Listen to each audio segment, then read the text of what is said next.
ఒకటి వ్యవసాయం, రెండు హౌసింగ్ మీద ఇద్దరు మంత్రులు కూడా చాలా కూలంకుషంగా డీటెయిల్స్ అన్ని ఇచ్చారు.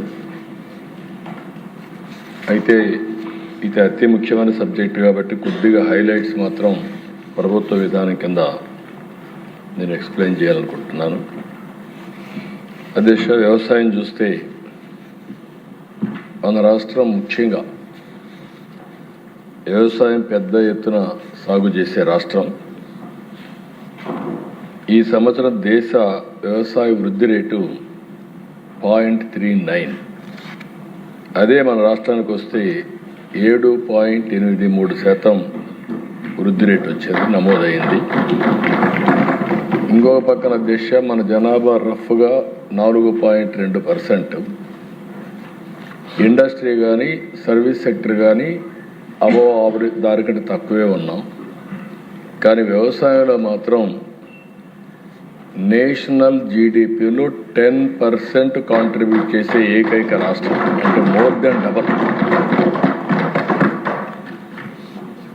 ఇది చూసినప్పుడు దిశ మనం వ్యవసాయాన్ని గడిచిన 5 సంవత్సరాల్లో అన్ని విధాల నష్టపోయాం, చాలా ఇబ్బందులు పడ్డాం.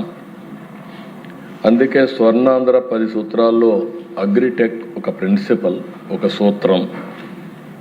ఇంకొక పక్క రైతన్నకి ఫర్దర్గా ముందు తీసుకుపోవడం కోసం పంచసూత్రాలు పెట్టుకున్నాం. ఒకటి నీటి భద్రత.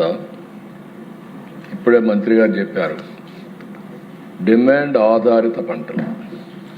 ఏదో మనం పండించడం కాకుండా ఆహారపు అలవాట్లు మారినప్పుడు వాళ్ళకు అవసరం మేరకు మనం పంటలు పండించే పరిస్థితి రావాలి.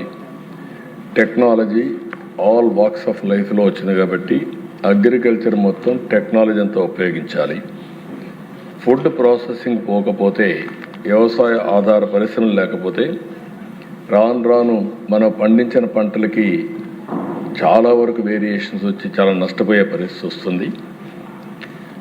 అల్టిమేట్గా గవర్నమెంట్ ఎప్పుడు ప్రభుత్వ విధానాలు కానీ అదే మరిగా ఏదైనా క్రైసిస్ వచ్చినప్పుడు ఆదుకోవడం కానీ చేస్తూనే ఉండాలి.